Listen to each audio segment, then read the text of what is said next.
Audrey Marie Hilley, also known by the aliases Robbie Hannon and Terry Martin, was an American murderer and suspected serial killer. She was suspected in the death by poisoning of her husband and the attempted murder of her daughter, and spent 3 years as a fugitive from justice. Her life and crime spree are the subjects of the 1991 telefilm Wife, Mother, Murderer. Audrey Hilley was born Audrey Frazier in the Blue Mountain neighborhood of Anniston, Alabama, on June 4, 1933. Her parents were Huey Frazier and his wife, Lucille. She married Frank Hilley on May 8, 1951. They had 2 children, Mike and Carol. Despite Frank's well-paying job and Marie's secretarial employment, the couple had little money set aside in savings due to Marie's excessive spending habits, leading to tension in the marriage. Unbeknownst to Frank, his wife frequently engaged in sex with her bosses in exchange for money or superior performance evaluations.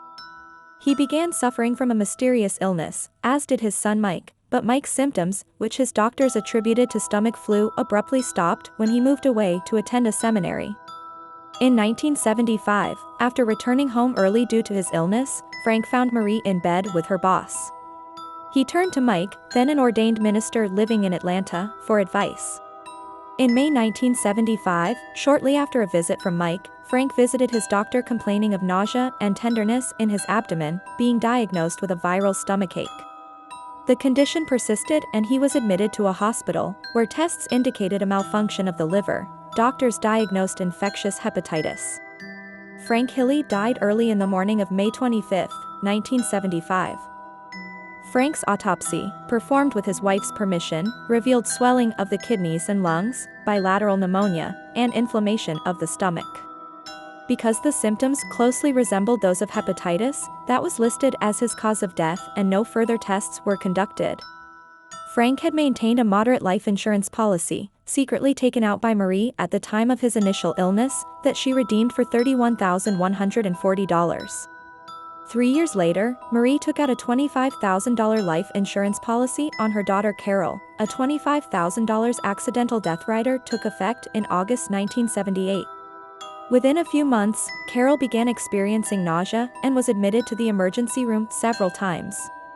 A year after filing the insurance policy on her daughter, Marie gave her an injection that she claimed would alleviate the nausea. However, the symptoms only worsened, with Carol's enduring numbness in her extremities. After medical tests found no disease, Carol's physician, fearing the symptoms were psychosomatic, had her undergo psychiatric testing at Caraway Methodist Hospital in Birmingham. There, Carol secretly received 2 more injections from her mother, who warned her not to tell others about the shots. A month after Carol was admitted to the hospital, her physician reported she was suffering from malnutrition and vitamin deficiencies, adding that he suspected heavy metal poisoning was to blame for the symptoms. Panicking, Marie had Carol discharged from the hospital that afternoon. The following day, Carol was admitted to the University of Alabama Hospital. Coincidentally, Marie was arrested for check kiting. They were written to the insurance company that insured Carol's life, causing that policy to lapse. University physicians concentrated their investigation on the possibility of heavy metal poisoning, noting that Carol's hands and feet were numb, she had nerve palsy causing foot drop, and she had lost most of her deep tendon reflexes. Physicians noticed Aldrich lines on Carol's nails. Forensic tests on samples of her hair were conducted by the Alabama Department of Forensic Sciences on October 3, 1979, revealing arsenic levels ranging from over 100 times the normal level close to the scalp to 0 times the normal level at the end of the hair shaft. This indicated that Carol had been given increasingly larger doses of arsenic over a period of 4 to 8 months. That same day, Frank's body was exhumed, and upon examination, showed between 10 to 100 times the normal level of arsenic. It was concluded that both Frank and Carol had suffered from chronic arsenic poisoning, with Frank's poisoning being fatal. Marie was incarcerated on her check kiting charges when she was arrested on October 9 for the attempted murder of her daughter. Anniston police found a vial in her purse, tests of which revealed the presence of arsenic. 2 weeks later, Frank's sister found a jar of rat poison which contained 1.4 to 1.5% arsenic. On November 9, Marie was released on bail, after which she registered at a local motel under an assumed name and disappeared. While a note was left behind indicating that she might have been kidnapped, Marie was listed as a fugitive. On November 19, a burglary occurred at the home of Marie's aunt. The occupant's car was stolen as well as some clothes and an overnight bag.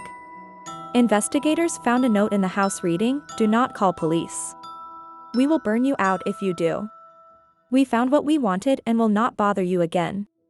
2 months later, on January 11, 1980, Marie was indicted in absentia for Frank's murder.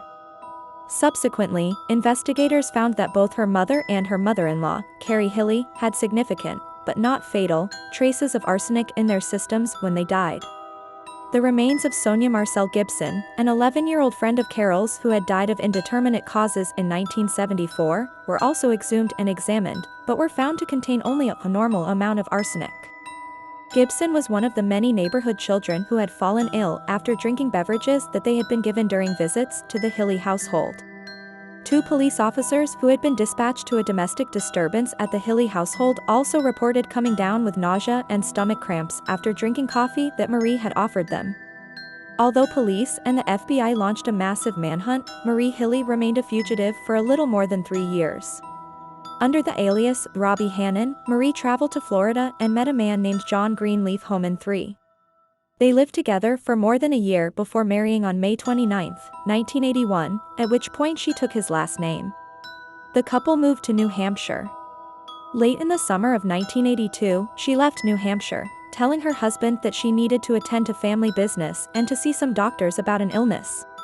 During this time, she traveled to Florida and Texas using the alias Terry Martin, an imaginary twin sister.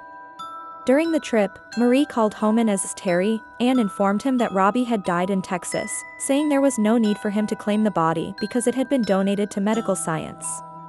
After getting to know Terry over the phone, Homan expressed interest in meeting her. She agreed, saying he needed to put Robbie's death behind them. In November 1982, after changing her hair color and losing weight, Marie returned to New Hampshire and reunited with Homan, posing as his deceased wife's sister. An obituary for Robbie Homan appeared in a New Hampshire newspaper, but aroused suspicion when police were unable to verify any of the information it contained. Homan's co-workers also had suspicions about his newest sister-in-law and were concerned defalcation may have been at play. A detective with the New Hampshire State Police surmised that the woman living as Terry and Robbie were one and the same. Homan's concerned co-workers discovered that the Medical Research Institute of Texas, where Robbie's body was supposedly handed over for study, was non-existent, as was the church that eulogized her death. While Homan's workplace was audited and no embezzlement found, authorities still believed that Terry Martin was possibly a fugitive bank robber named Carol Manning, later disproven, or wanted on other outstanding charges. In the meantime, Terry had taken a secretarial job in nearby Brattleboro, Vermont, and was arrested. While being interrogated by Vermont state troopers, she confessed that she was wanted in Alabama on check-kiting charges and divulged her true name. Contact with Alabama authorities confirmed this, while also disclosing the far more serious charges for murder and attempted murder. Marie extradited to Alabama to stand trial. She was quickly convicted and sentenced to life in prison for her husband's murder and 20 years for attempting to kill her daughter. Marie began serving her sentence in 1983 at the Julia Tutwiler Prison for Women in Wetumpka, Alabama, a maximum security prison.